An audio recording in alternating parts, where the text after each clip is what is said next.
ryukendo के नाम का मतलब क्या था? ryukendo शो के अंदर कितने कीज को दिखाया गया था? फिलहाल ryukendo के एक्टर्स का क्या हालचाल है और वो क्या कर रहे हैं? ryukendo का कौन सा टेलीविजन सिनेमैटिक यूनिवर्स है और ryukendo का सीजन 2 हमें क्यों नहीं देखने को मिला? इस चैनल पर आप में से बहुत ज्यादा लोग हैं जो इस सीरीज के बहुत बड़े फैन हैं और आज ये वीडियो मौका होने वाली है ऐसे ही और कई सारे ऑसम सवालों की जवाब देने का और जानने का 15 अमेजिंग माइंड ब्लोइंग और ऑसम द ryukendo फैक्ट्स। तो फिर देर किस बात की? हे गाइस, मेरा नाम है पंकज सागर और आपको स्वागत है गेमों को हिंदी के एक और फ्रेश वीडियो में। Now without wasting any more time, let's get started. Of course आपको ये बात तो मालूम ही होगी कि ryukendo बेसिकली जापान की एक super hero live action adventure TV show है। बट इस शो का जॉनरा जापान में आज से कई सालों पहले से फेमस है, जिसे कहा जाता है टोकुसात्सु, जिसके कारण ओरिजिनल पावर रेंजर्स, जिन्हें जापान में सुपर संताई कहा जाता है, और गॉडजिला भी टोकुसात्सु जॉनर के अंदर ही आते हैं और इन्हें मोस्टली यंग और टीन बॉयज के लिए ही बनाया जाता है। लेकिन अब सवाल ये उठता है कि ऐसे में ryukendo की कॉन्सेप्ट की शुरुआत हुई कैसे? इसकी शुरुआत टकारा टोमी नाम की जापानीज टॉय कंपनी से हुई थी, जो बेसिकली ट्रांसफॉर्मर्स के कंपटीशन में अपना एक टॉय लॉन्च करना चाहते थे जो यंग और टीन लड़कों पर फोकस कर पाए। ऐसे में उन्हें एक टोकुसात्सु टीवी शो बनाने का आइडिया आया, जिसके अंदर उनके टॉयज और एक्शन फिगर्स को शोकेस किया जाता। लेकिन ये कॉन्सेप्ट इतनी आसानी से नहीं बन पाया। एक्चुअली साल 2002 में इस टीवी शो का प्लान शुरू तो कर दिया गया था, लेकिन इसे रियलिटी बनने में 3 साल तक का वक्त लगा, जहां पर इसकी ऑफिशियल डेवलपमेंट 2005 में शुरू हुई और ये शो 2006 तक जापान के आईजी चैनल पर रिलीज हुआ।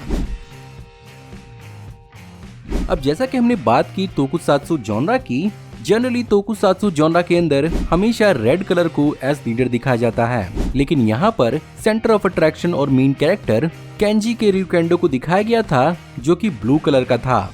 इसके पीछे भी प्रोडक्शन की कुछ रीजंस थी, जहाँ पर एक तो सबसे पहले वो अपनी शो को बाकी टोकुसात्सु शो से काफी अलग दिखाना चाहते थे। साथ ही साथ उन्होंने जनरल सर्वे किया था, जहाँ पर जापान के बच्चे और टीनेजर्स पर रेड कलर उतना कुछ ज्यादा एसोसिएट नहीं करता था और जापान के ऑफिशियल स्कूल्स के थीम के हिसाब से ब्लू कलर काफी ज्यादा सूटेबल था। साथ ही साथ शॉट, जो इस शो के अंदर एक official anti demon police squad थी, उसके साथ भी ये कलर स्कीम अलाइंग और मैच कर रहा था, जिसके कारण इसे ब्लू कलर किया गया। अब ryukendo को वैसे तो इंडिया में सिर्फ और सिर्फ ryukendo के नाम से ही रिलीज किया गया था, लेकिन इसका पूरा नाम मदान सेंकी ryukendo है। अब चलिए जानते हैं इसके रियल मीनिंग के बारे में, जहां पर मदान सेंकी ryukendo में मदान सेंकी का मतलब मैजिक बुलेट्स क्रॉनिकल्स है। वहीं पर ryukendo 2 शब्दों का मेल है, जो ryu और kendo से मिलकर बना है, जिसमें ryu का मतलब ड्रैगन और kendo basically Japanese sword fighting technique होती है। आगे का मैथ आप खुद लगा सकते हैं। शॉट यानी शूट हेल अब्ड्यूसरी ट्रूप्स, जो बेसिकली एक एंटी डीमन टास्क फोर्स था आकेबोनो के अंदर, और जैसा कि कोई भी डीमंस पर बिलीव नहीं करता था, आकेबोनो पुलिस स्टेशन के बेसमेंट के अंदर इस डिपार्टमेंट को रखा गया था, जिसे एक्सेस करने के लिए एक एलिवेटर बनाया गया था और आकेबोनो ब्रांच के सिर्फ 4 मेंबर्स को इसके बारे में पता है और एक्चुअली मदान वॉरियर्स इसका हिस्सा नहीं थे।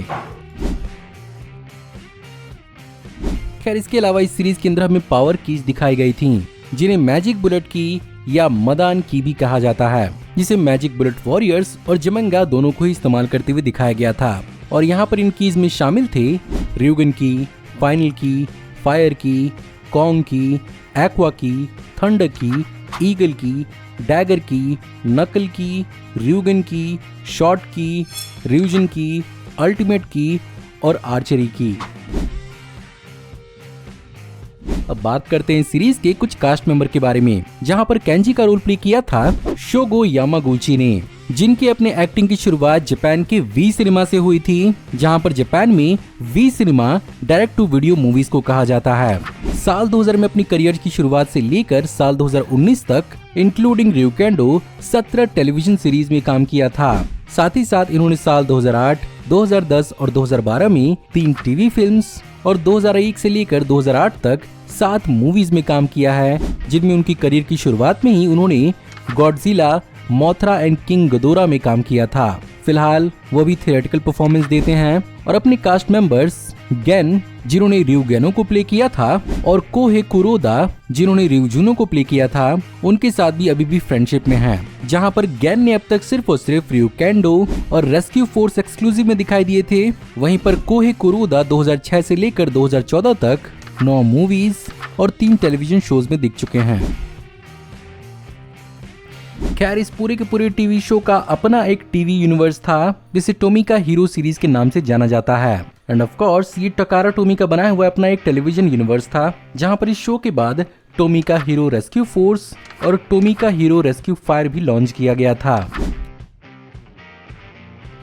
जिसके कारण आगे जाकर इन दोनों ही टेलीविजन शोज के अंदर हमें ryukendo के अंदर दिखने वाले कैरेक्टर्स का भी कैमियो इन दोनों ही सीरीज के अंदर देखने को मिला था।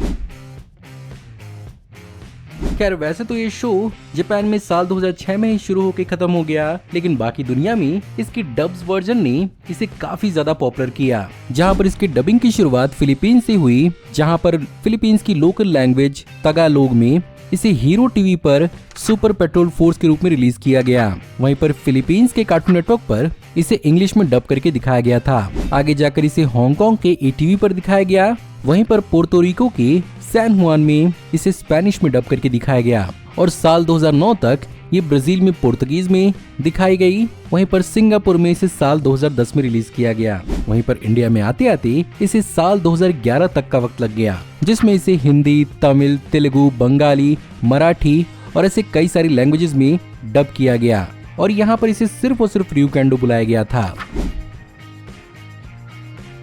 इसके साथ साथ इसके कुछ टीवी स्पेशल्स को भी लॉन्च किया गया था, जिनमें शामिल था twin edge god Genki ryuken version, और दूसरा था ryujino गनमैन मंगा ryujino। लेकिन इस सीरीज के 52 एपिसोड्स के अंदर एक ऐसा एपिसोड था जिसे एक्चुअली रिलीज नहीं किया गया, और वो था एपिसोड नंबर 32, जहां पर एक जमंगा को दिखाया जाने वाला था, जिसके डिजाइन का इंस्पिरेशन हमारे लॉर्ड गणेश से काफी ज्यादा मिलता जुलता था। अब ऑफ कोर्स इस चीज को 2006 में बनाकर क्रिएट कर दिया गया था, और इंडिया में इस चीज की जानकारी किसी को नहीं होगी। लेकिन जब ये चीज डब होने आई तो उसे इंडिया में रोक दिया गया। खैर, अगर याद करें इस सीरीज के फिनाले को, तो वैसे तो ये सीरीज अपने आप में काफी ज्यादा लाइट हार्टेड सीरीज थी और बहुत हद तक फनी थी, लेकिन इसकी एंडिंग काफी ज्यादा डार्क थी, जहां पर एक्चुअली ryukendo और उसके साथियों को अपनी पावर्स को गिव अप करना पड़ा था, और जिमेंगास के पोर्टल को बंद करने के लिए यहाँ पर इन्हें अपनी मॉर्फर्स को गिव अप करना पड़ा था। मुझे याद है जब मैंने इस चीज को उस समय देखा था तो मेरा दिमाग बहुत खराब हो गया था, और ये एक काफी सैड एंडिंग थी जिसे उस तरह से खत्म नहीं करना चाहिए था। बट ये बेसिकली ये सारा खेला था इस शो के सीजन 2 को कैंसिल करने का। तो अब बात करते हैं कि आखिर 52 एपिसोड के बाद इस सीरीज को पूरा कैंसिल क्यों कर दिया गया। खैर, जैसा कि मैंने आपको पहले ही बताया था कि इस सीरीज को काफी ज्यादा डिले के बाद शुरू किया गया था, जिसके चलते उन्हें सही टाइम स्लॉट नहीं मिल पाया था, और जापान में इसे संडे के सुबह 6 बजे प्रीमियर किया जाता था। साथ ही साथ इसे दूसरे तोकुशात्सु टीवी शोज जैसे अल्ट्रामैन से भी काफी ज्यादा कंपेयर किया जाता था, क्योंकि इसके डायरेक्टर मसाकी हरादा अल्ट्रामैन में भी काम कर चुके थे। साथ ही साथ इस शो के मेन लीड यानी केंजी का रोल प्ले करने वाले शोगो यामागुची अल्ट्रामैन टाइगा में भी काम कर चुके हैं, और उसमें उन्हीं की परफॉर्मेंस की वजह से उन्हें ये शो मिल पाया था। साथ ही साथ टाइम स्लॉट की वजह से ये ज्यादा बच्चों और टीनेजर्स तक नहीं पहुंच पाई थी, जिसके कारण ज्यादा टॉय सेल नहीं हुए और ये उतना प्रॉफिटेबल नहीं साबित हुआ, जिसकी वजह से ऑफ कोर्स इसका सीजन 2 नहीं देखने को मिला। सो गाइज, ये थी आज की वीडियो। मैं उम्मीद करता हूँ आपको आज की वीडियो पसंद जरूर आई होगी, और अगर आपको आज की वीडियो पसंद आई हो तो प्लीज वीडियो को लाइक जरूर करिएगा। कमेंट्स में आप बताइए कि आप ryukendo के बारे में और क्या क्या जानते हैं। अगर आप इस चैनल पर नए हैं तो मैं इस चैनल पर ऐसी ही ऑसम वीडियोस बनाता रहता हूँ। मैं जल्दी ही आपको एक नई वीडियो में देखने को मिलूंगा। तब तक आप हमारी इन वीडियोस को एंजॉय कर सकते हैं। Thank you for watching. See you in the next video. Till then take care, good bye.